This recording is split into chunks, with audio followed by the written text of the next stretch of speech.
So therefore, these little animals in the middle are the essence of the whole problem. This is what I try to say. Don't ignore those little animals. They are where all this other stuff comes from. They are the cause of all our problems.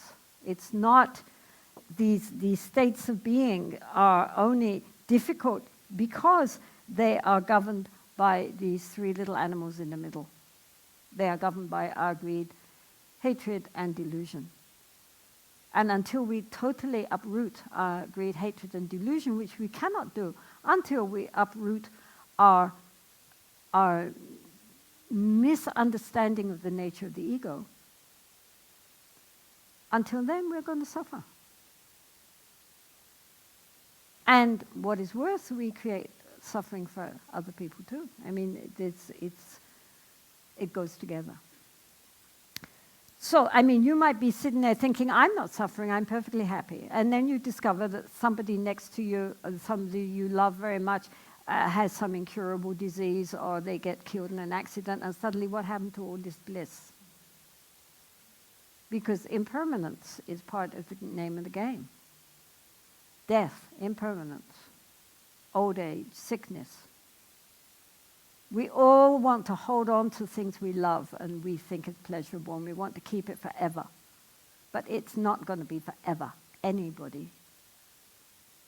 We deny that anybody we love is ever going to be hurt or is going to die. That couldn't happen to me. That happens to them.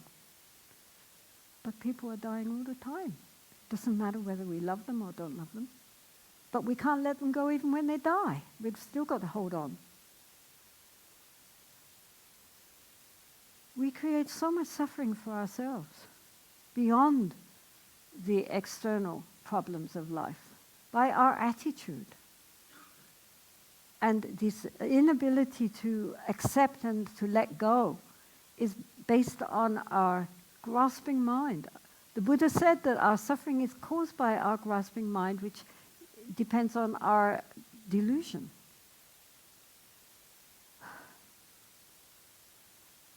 This is so important because, you know, we're trapped. It's a prison. Samsara is a prison. And whether you're in a penthouse suite or whether you're in a dungeon, it's still a prison. And you never know if you're in a penthouse suite, if next week you're going to be put into the dungeon. Or likewise, you know, elevated up. Who knows? Because we're always, these prisoners are getting shifted around. But, you know, we're all trapped until we find a way out, the key.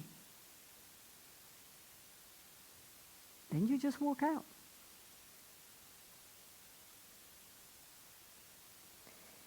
So these little beings in the middle there are very, very important. If you remember, it's the cockerel who represents desire, grasping, greed, lust, all those kind of attitudes of wanting more and holding on. And then the snake who represents anger, aversion, irritation, and so forth, hatred. And the pig who represents our basic inability to understand how things really are, that we solidify everything. We solidify our sense of self as something permanent and solid and enduring and unchanging at the center of our being. And likewise, everything outside is something separate to us, separate people, separate things, all very, again, very solid, very separate, very unchanging. We do not see things how they really are, which is that they're moment to moment changing, that everything looks so solid, but as science itself tells us, it's not solid at all. And we ourselves feel so real and so enduring, but again, moment to moment to moment, it's all flowing. It's a river. If you look at the river today, you look at the river tomorrow, it looks like the same river, but everything in that river has changed.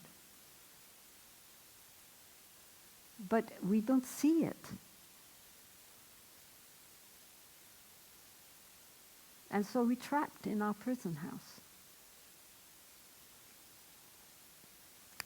So in our prison house of these three animals, outside of that are, you see a white half and a black half. And the white half is all the goodies going up. And the bad, all the bad is going down, right? This is very absolutely identical with the same picture in medieval Gothic cathedrals. On the walls outside the entrance again, you get again this circle, and the good is going up, being led by an angel, and the bad is going down, being led by a demon. It's just exactly the same. So the idea is that those who create good karma meaning those actions of body, speech, and mind which are not so contaminated by the negative afflictions of our greed and anger and so forth. And so therefore they are wholesome karma based on kindness and generosity and patience and compassion and so forth. So any actions of body, speech, and mind which are linked with these. The Buddha said that karma, which means action, karma is intention, right? So it's not even so matter what we do, but the underlying motivation of why we actually did it. Whether it is conjoined with the good roots of non-anger and non-greed and non-delusion, or the negative roots of anger and greed and delusion. So it's not even what we tell ourselves, because normally whatever we do, we can always find a good excuse for it. But the real underlying intention behind it, that is what makes the karmic results positive or negative. So if you have lots and lots of good things, basically your good intentions, you try to help people, you're kind, you're patient, and so forth, then you're being led upwards by the Buddhas and Bodhisattvas. And otherwise, if our conduct is mostly very negative, harming people, hurting people, very greedy and selfish, very angry and destructive, or very, very deluded in our thinking, then we are not in for a good time next time round. And so then we come to these 6 realms of existence. And if we start at the bottom, then, and all around that is the rim. The rim we don't have time to go into, but these are what are called the Pratitya Samutpada. This is the 12 links of conditioned existence, of interdependent origination, starting with ignorance and going through craving and volitional activities and so forth. And how, from our habitual responses based on our ignorance, we reach out and grasp and hold on and cannot let go. And one thing leads to another, which leads again back into old age, sickness, death, and rebirth. So these 12 nidanas around the rim here, which are all illustrated by little pictures, are dealing with how it works internally, that we just keep going. One thing leads on to another, moment to moment to moment, not just over lifetimes, but moment to moment, how one thing leads to another, leads to another, leads to another, and we're just again caught up and going round and round, endlessly cycling, like a bicycle. It just goes, the wheels keeps going round and round and round and round and round. Where's the beginning? Where's the end?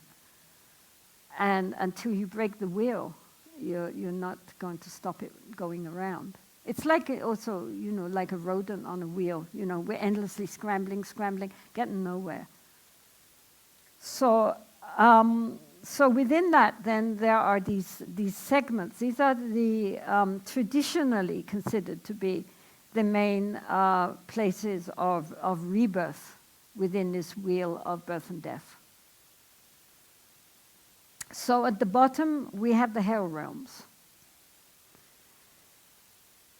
Now, traditionally, of course, the hell realms, as in all traditions, I think, so in Christianity, are considered to be down there, somewhere. I mean, if anybody has ever read Dante's Inferno, you get the idea. In Buddhism, likewise, they are regarded traditionally as being under the ground, layer after layer after layer. But as Shantideva, the great 7th century Indian Pandit, said, who made these red-hot floors and all the demons? They are the projection of a perverted mind. And so bear that in mind. In Buddhism, there are hot hells and cold hells, and intermediary hells. Altogether 18.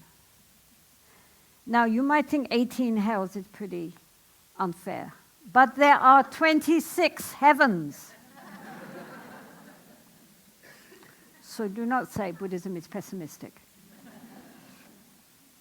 We have 26 heavens, we'll get there, but we have 18 hells. 8 cold hells, 8 hot hells, and 2 intermediary hells. So,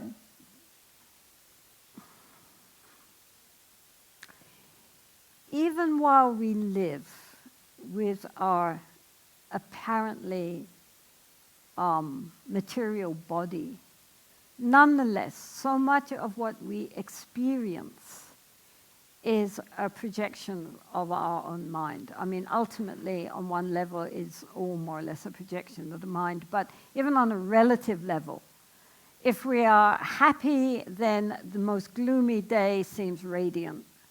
If we are miserable and depressed, even the brightest day is dark. And, if you get different people's versions of what they saw or who they met, depending on their state of mind, that's how they will interpret it. But still, there is some material foundation for this to happen. When we die, however, we leave our seeming material form behind, and it's all mind. Our consciousness goes with us when we die. Our consciousness and our karma goes with us. And so when we die, we are completely at the mercy of our projections. This is very important to understand. We will meet up with, essentially we will meet up with the contents, the habitual contents of our own mind, projected. And this is why it is considered very important. One of the reasons, not the only, but one of the reasons why it's very important to really check on the contents of our mind. And the kind of mind projections which we are already experiencing.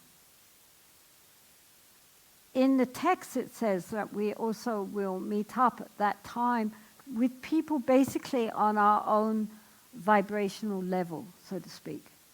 So that if we are relatively nice people, if we are enlightened beings, we will meet with enlightened beings, right? I mean, the Buddhas and Bodhisattvas will come and greet us.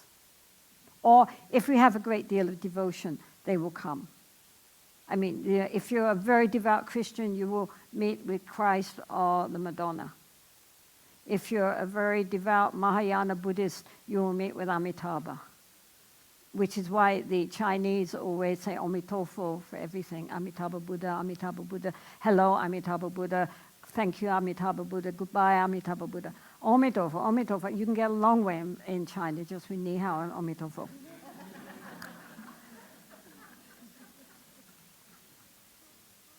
But the idea for that is that if anything happens, Omitofo, and Omitofo will be there. You understand? For example, when Gandhi was shot and killed, as he was shot, he said, Ram Ram. You know, God. One time I was in a nun, actually, an American nun, so she's not here, was driving, and we picked up these this elderly Indian couple. And we were driving along, and then this car swerved, so we had to swerve into what we thought was a ditch because it was all leaves. But it was a ditch. It was covered with leaves. It looked like it was part of the road, but it wasn't. It actually was just a big ditch. So the car almost went over. And in that moment, then the nun issued a swear word, which I will not repeat. I said, Mamma Mia! And the couple in the back said, Bhagavan, God, you know. They got it.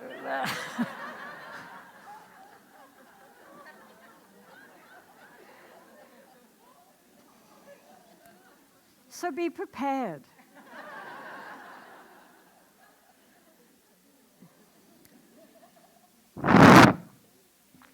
So the point is that when we die, we will basically meet our mind.